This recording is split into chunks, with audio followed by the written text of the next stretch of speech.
Is he a gang member, a political spawn, or something more complicated? Today, we are breaking down the high stakes but complicated case of Kilmer Abrego Garcia. Depending on who you ask, Kilmer Abrego Garcia is either a quiet man with no criminal record or a dangerous person associated with the gang MS-13. For today's video, we are going to break the entire thing down, and you're going to want to watch the whole video because as I was researching this topic, it blew my mind. Basically, everything that you are seeing in the news, both from the Trump administration, from El Salvador, and also from the advocates of Kilmer Abrego Garcia, are kind of not telling the full story. So if you're interested in learning and really learning what is going on here, then please stay tuned for the entire video. Right, the first question that I want to answer for you guys is Kilmer Abrego Garcia a gang member? So as you guys have seen in the headlines, this is what is being currently contested by the Trump administration. Obviously, people who are advocating for Kilmer Abrego Garcia to be returned to the US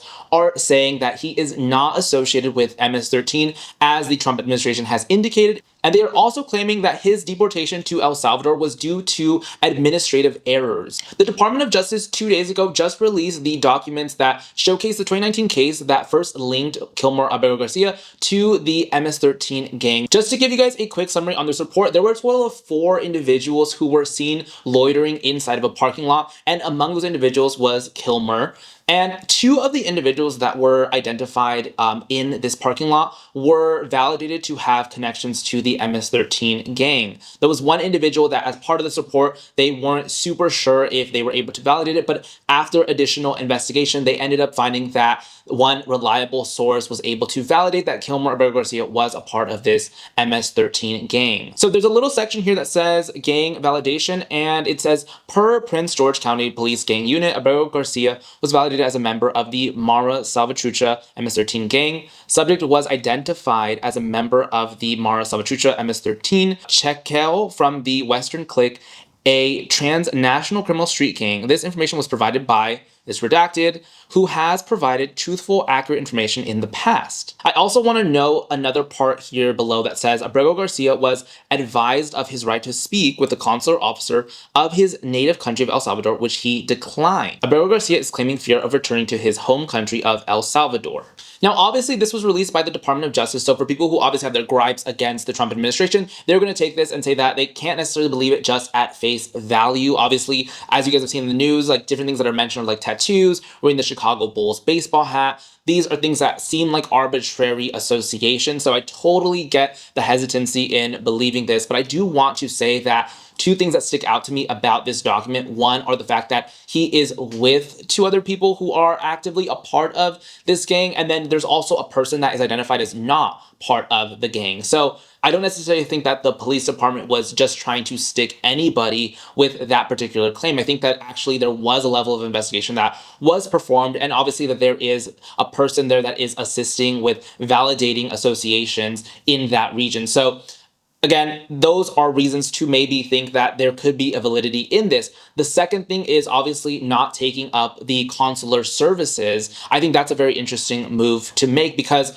as a citizen of another nation and you're in another country, you probably might want to use those services unless maybe there is a reason why you wouldn't want to use those services because maybe you have been involved in previous crimes in your original country. Now, you might also be asking yourself, wait, I thought the Supreme Court ruled 9-0 saying that the deportation was actually illegal.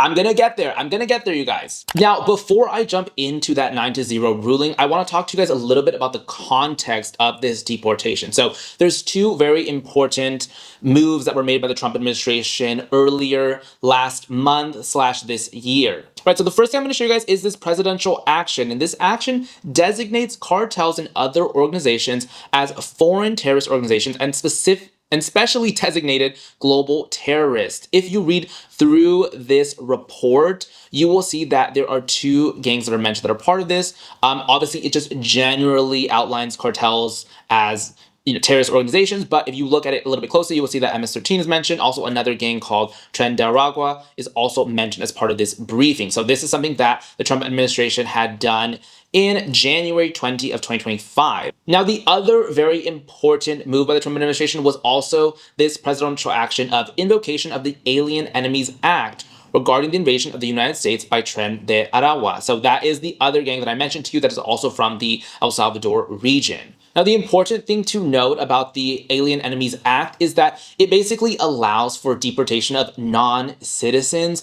without some kind of due process. So it was an act that was utilized during times of like World War II, where we had to remove like terrorists from the country, and it's like, well, there's not enough time to hold court cases on each of these individuals. We just need to perform these deportations. So both designating those specific cartels as terrorist organizations and then also utilizing the Alien Enemies Act basically allows the deportation of these individuals into a country outside of the US or their original home country. Now, the question stands is this illegal? Like I mentioned to you guys, the Supreme Court ruled 9-0 that this deportation of Kilmer Abrego Garcia was in fact illegal. And I'm going to read to you guys exactly why that is the case, but it's not for what you guys think it is. All right, so this is the Kilmer Abrego Garcia versus Kristi Noem, who is the current director of the Department of Homeland Security. I'm going to read to you guys parts of this background because I think it's very important to understand exactly what the Supreme Court is ruling as illegal.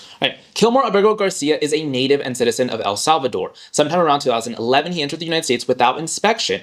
In March 2019, officers from the Prince George's County Police Department arrested Abrego Garcia and 3 other men in Maryland. The officers transferred him to the custody of the Department of Homeland Security, DHS. All right, and moving forward, ensuing proceedings established that Abrego Garcia was a ranking member of the deadly MS-13 gang and thus presented a danger to the community. Soon after he was detained, Abrego Garcia requested a bond hearing before an immigration judge. At the hearing, DHS presented evidence that Abrego Garcia had been arrested in the company of other ranking gang members and had been confirmed to be a ranking member of the MS-13 gang by a proven and reliable source. The IG agreed that the evidence showed that Abrego Garcia is a verified member of MS-13. The IG specifically cited the fact that a past proven reliable source of information had verified Abrego Garcia's gang membership rank and gang name. And the IG noted that Abrego Garcia had failed to present evidence to rebut the assertion that he is a gang member. Okay, I'm going to skip ahead. In October 2019, after Abrego Garcia had conceded his removability as charged, an IG ordered Abrego Garcia's removal from the United States under Title VIII. The IG determined, however, that it was more likely than not if Abrego returned to El Salvador, he would be subject to persecution on account of his affiliation with his mother, whose earnings from the pupusa business had allegedly targeted by the Barrio 18 gang. The IG therefore granted Abrego Garcia withholding of removal to El Salvador under 8 U.S.C. Withholding of removal only bars deporting an alien to a particular country or countries. In Abrego's case, to El Salvador, because withholding of removal is a form of country-specific relief but does not confer any lawful status within the U.S. DHS remains free to remove the alien to a third country other than the country to which removal has been withheld. Okay, so I'm going to break that down for you guys. So basically, the Supreme Court is not contesting the fact that Wilmer Abrego Garcia is a part of this gang. What they are contesting is this specific order. This specific court order is the withholding of removal to El Salvador. So because of Kilmer's mother, who is paying some fines to a local gang, Kilmer is saying that I'm not allowed to go to, or I cannot go to El Salvador because of fear of persecution for gangs in El Salvador. So basically the clerical error here is the fact that they are sending him, or that they sent him as part of that mass deportation move to El Salvador. And that was specifically the country that he was not allowed to be deported to. But the Supreme Court is not contesting that he should be deported. They are saying, yes, he's part of this group. Yes, he should be deported. But the issue here is that you guys unlawfully deported him to the specific country that he was not supposed to go to. And in this specific case, I understand everybody that is saying he has no criminal history, he has no criminal history. That is all true. And that is actually part of that same report that was shared by the Department of Justice. So you can take a look at that. He actually does not have a history of a criminal record in the US. And also he did cite that there was obviously like some traffic tickets that he didn't go to court for, but it's not exactly the fact that he doesn't have criminal activity in the US. It's the fact that he is associated verifiably to this group back in his home country. I think for me personally, I was interested in this story because I wanted to figure out who are we rallying behind? Like, because I understand, especially for the Latino community, that I feel like oftentimes maybe feels like their back is up against the wall and they feel like they're constantly being associated maybe with bad people, cartels. But I think that it's who we are supporting, who we are making the face of this kind of movement. I think for it to be Kilmer Abrego Garcia, I think that there are probably other individuals. All right, I'm going to turn the page a little bit and talk to you guys about what is the US doing with El Salvador, because this part blew my mind, because Kilmer Abrego Garcia is just one pawn in this entire orchestration. And when I say orchestration, I mean orchestration to the levels of Blake Lively and Justin Baldoni. Like, I'm not kidding you. It is practically just a PR move, this entire thing. So if you guys are not aware, the US is paying $6 million for El Salvador to house these 300 deportees. So I'm going to read you guys a little excerpt from this Reuters article. The United States is set to pay El Salvador $6 million to imprison 300 alleged members of the Venezuelan Tren de Aragua gang that it deports to the Central American country for 1 year. Now, you might be asking yourself, why 1 year? Like, why that specific amount of time? If you're moving somebody to a prison, wouldn't you want them to just serve their sentence in that location? Why would it be just 1 year? And what you're going to realize is that, like I said, it is just a big show. I'm sure you guys have seen by now Kristi Noem visiting the El Salvador prison, and it's basically just one giant PR move for her. As you guys have likely seen the video with Kristi Noem, who is the head of the Department of Homeland Security, she visited this prison in El Salvador, and this prison is infamous for being extremely dangerous and also having very harsh conditions. As you can see from the background of the shot that she's getting, you could see multiple different inmates sitting on one bed, and it's like a very overcrowded facility. But it's known in like Latin America as being like an incredibly dangerous. Now, I also want to show you guys the deportation video that has been circulating.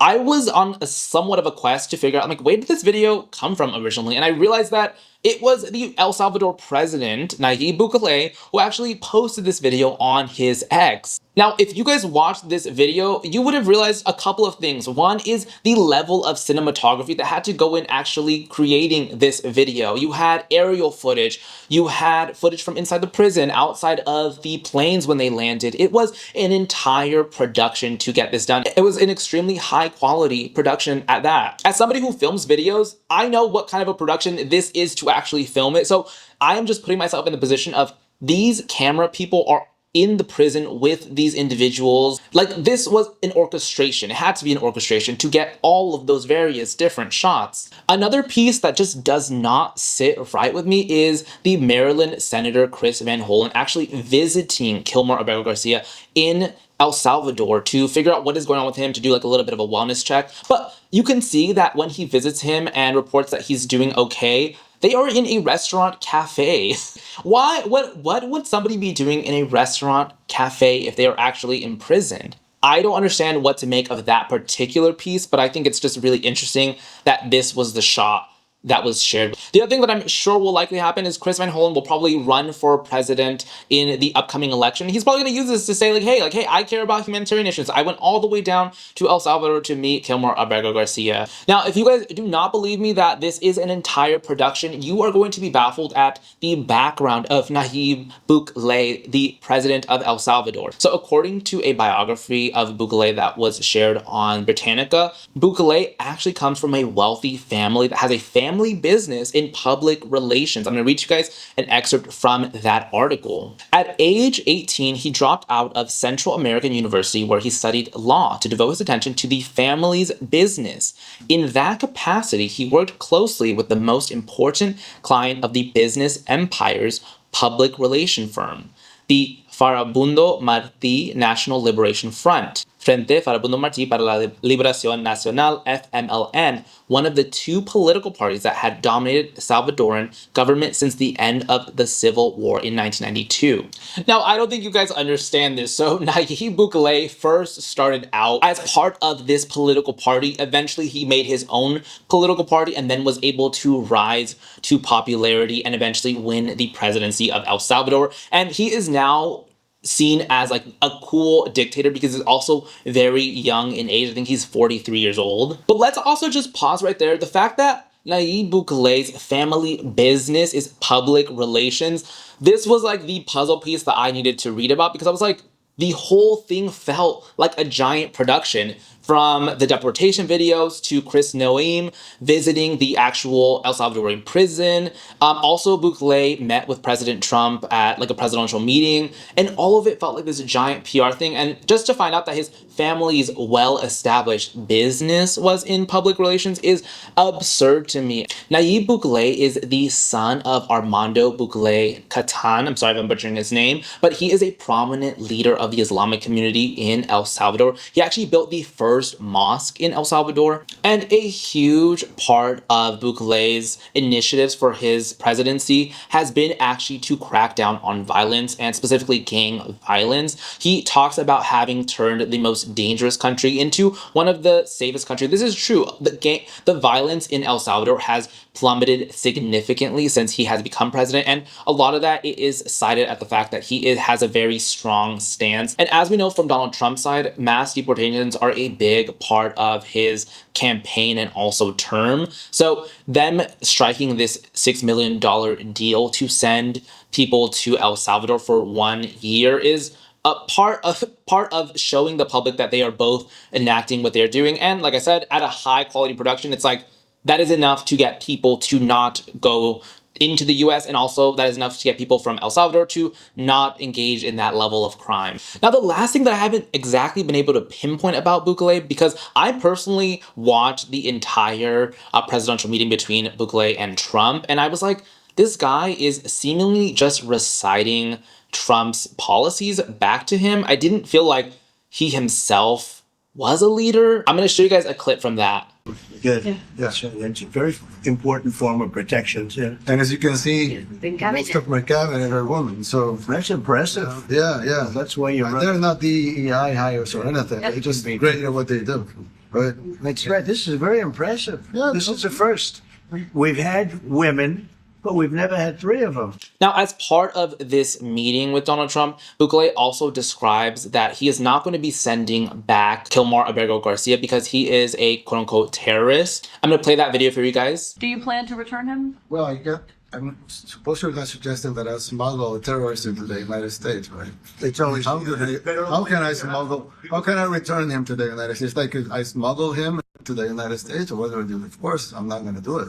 It's like, the question is preposterous. How can I smuggle a terrorist into the United States? I don't have the power to return him to the United States. Now, I think what most likely will happen is that Kilmer Abrego Garcia will be probably quietly moved to the prison of another country, and that will maybe be like some intermediary resolution for both of these parties. Now, the last thing that I need your guys' help on is figuring out this one piece, which is Donald Trump actually mentions a couple of times in this meeting that he has known Bukele for a long time, that he met him when he was a young man. I'm very curious on this connection because I was not able to find any record of them meeting. I was not able to find details about this initial encounter. I have the best relationship with him. We've known each other. I've known him since he was a very young man, as I said, very, very young. And I was impressed. I said, look at this guy is, in fact, you sort of look like a teenager. You still, you look like a teenager. I said, what I kind don't know of if a that's country good or is bad. He grew up well in the last 5 years. It strikes me as something that's very curious and significant, especially, like I mentioned, knowing Bukele's family background, what they worked in. I'm just very curious in terms of what kind of work or what kind of environment was it where he met Donald Trump. If his family's company is responsible for doing PR on political parties, I'm very curious in terms of their relationship. What do you guys think? If there's anything that I presented here that you just want to verify on your own, please do so. And if there's anything that you want me to take a look at, also do let me know. But I feel like I had to look into this because I just realized that both the US and El Salvador government were basically fabricating or not sharing a full story, probably because both of their countries rely on this initiative. Like I said, on the El Salvador side, the crackdown of gangs. On the US side, mass deportations. And so they wanted to show the public that they're doing this, even though it's not exactly happening, maybe because it's just a 1-year contract. And then also I feel like the media talking about Kilmer Abrego Garcia and saying that he has no criminal record, he has no this, and it's like, yes, all of that is technically true, but the Supreme Court even wasn't necessarily contesting that he wasn't part of this gang. They were just saying that he shouldn't have been deported specifically to El Salvador. Anyways, I'm very curious to hear your guys' perspective on this. Let me know in the comments below. Thank you guys so much.